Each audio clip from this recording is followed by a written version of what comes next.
রোগটা মোকাবেলা করার জন্য আমাদের তিনটা কাজ করতে হবে জরুরি ভিত্তিতে। একটা হলো যে যারা হাসপাতালে ভর্তি আছে তাদেরকে চিকিৎসা দিতে হলে চিকিৎসা ব্যবস্থার বিকেন্দ্রীকরণ করতে হবে। শহরের বড় কয়েকটা হাসপাতালে প্রচণ্ড ভিড় হচ্ছে, এখানে জরুরি রোগী এসে কিন্তু সবাই চিকিৎসা করা সম্ভব না।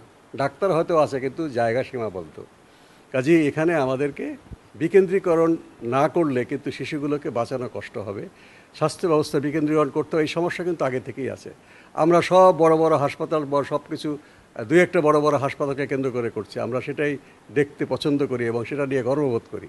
হ্যাঁ, গর্ববোধ করব, কিন্তু একটা বিশেষায়িত হাসপাতালের সাথে 20টা সেকেন্ডারি হাসপাতাল দরকার, একটা সেকেন্ডারি হাসপাতালের সাথে 50টা প্রাথমিক স্বাস্থ্যসেবা কেন্দ্র দরকার।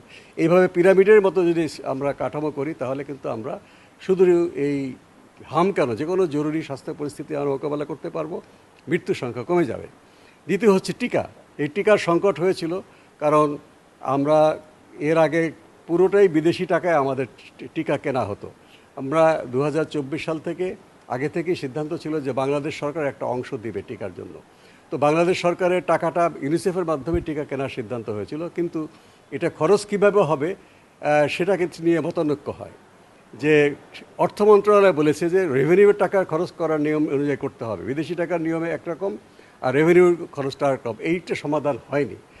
এবারে যখন মহামারী আকার দেখা গেল তখন এই সরকারের সময় যেহেতু রাজনৈতিক নেতৃত্ব, তারা সাহস করে সিদ্ধান্ত নিয়েছে যে রেভিনিউর টাকা দিয়ে আমরা ইউনিসেফকে টাকা দিব, তারা ক্রয় করবে, এখানে কোনো রকম মানে জটিলতা করা যাবে না। কাজেই এইটা আমাদের শুধু এই হামের ক্ষেত্রেই না, ভবিষ্যতেও স্বাস্থ্য জরুরি পরিস্থিতি আসতে পারে, সেখানে যেন একটা নিয়ম হয়ে দাঁড়ায়। শুধু অ্যাডহক ভিত্তিতে কাজ করলেই হবে না, এই জন্য একটা আগে থেকে নিয়ম তৈরি করে রাখা উচিত। যেমন ডাক্তার সাহেবরা, স্বাস্থ্য বিভাগ নিয়ম করে রাখে যে মহামারী হলে কীভাবে কাজ তারা করবে, কীভাবে অনেক রোগী যদি আসে, ডায়রিয়া রোগী, কীভাবে আমরা এটা মোকাবেলা করব। অর্থনৈতিকভাবে কিন্তু সেই নিয়মটা কিন্তু জরুরি ভিত্তিতে করা হয়, এটাও কিন্তু একটা নিয়মের মধ্যে করা উচিত। তৃতীয় যে কাজটা করা দরকার সেটা হচ্ছে যে রোগীরা এখন বাড়িতে আছে, হয়তো মানে খারাপ অবস্থায় নেই, তাদেরকে এখন থেকেই চিকিৎসার আওতায় আনা। এই চিকিৎসা আওতায় আনলে তারা জটিল অবস্থায় যাবে না। প্রাথমিক স্বাস্থ্যসেবা কেন্দ্র এবং উপজেলা হাসপাতাল সেই কাজটা করতে পারে। শহরাঞ্চল উপজেলা হাসপাতালের মতো আমাদের মেডিকেল ক্যাম্প তৈরি করা দরকার, যেখানে বিশেষ করে দরিদ্র যে শিশু সন্তান, তারা তো ঘরে থেকে চিকিৎসা হচ্ছে না, সেখানে অনেক মানুষের সাথে তাদের মিক্সিং হচ্ছে, তারা মিশে রোগটা বেড়ে যাচ্ছে। কাজেই তাদেরকে সামাজিক সহায়তা দিয়ে এই হাসপাতালে আনতে হবে, চিকিৎসাও হবে, আর অন্যদের মধ্যে রোগটা ছড়াবে না।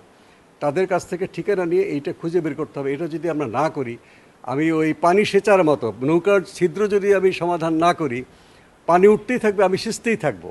কাজে এখন যদি আপনি রোগটা বন্ধ করতে না পারি, কমিউনিটিতে গিয়ে রোগী যদি আমরা বস্তি এলাকায়, দরিদ্র এলাকায় গিয়ে খুঁজে তাদেরকে আমরা ওখান থেকে নিয়ে এসে হাসপাতালে রাখি, তাহলে কিন্তু রোগের সংখ্যা কমে যাবে এবং জটিল রোগীর সংখ্যাও কমে যাবে, শিশু মৃত্যুও কমে যাবে এবং টোটাল মৃত্যু এটা ঠেকে যাবে। আর আরেকটা হচ্ছে টিকা।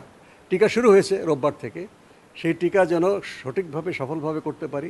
জনগণ বাংলাদেশে সবসময় টিকাটি গ্রহণ করেছে, এই টিকা নিয়ে যেন কোনো কেউ গুজব না ছড়ায়, এটাও কিন্তু একটা অন্যতম কারণ যে বাচ্চারা অনেকে টিকা নিতে চায়নি, কারণ গুজব ছড়িয়েছে একদল লোক এই হামের টিকার বিরুদ্ধে। কাজেই এই জন্যই সায়েন্সের কথা এসছে যে বিজ্ঞানের ভিত্তিতে আমরা সিদ্ধান্ত নেই। এই তিনটা কাজ যদি আমরা করি, এই তিনটা কাজে গাফলিত হয়েছে আগে যে কোনো কারণেই হোক, এইটা গাফলিত যেন ভবিষ্যতে না হয়, তাহলে আমরা যে কোনো জনস্বাস্থ্যের জরুরি পরিস্থিতি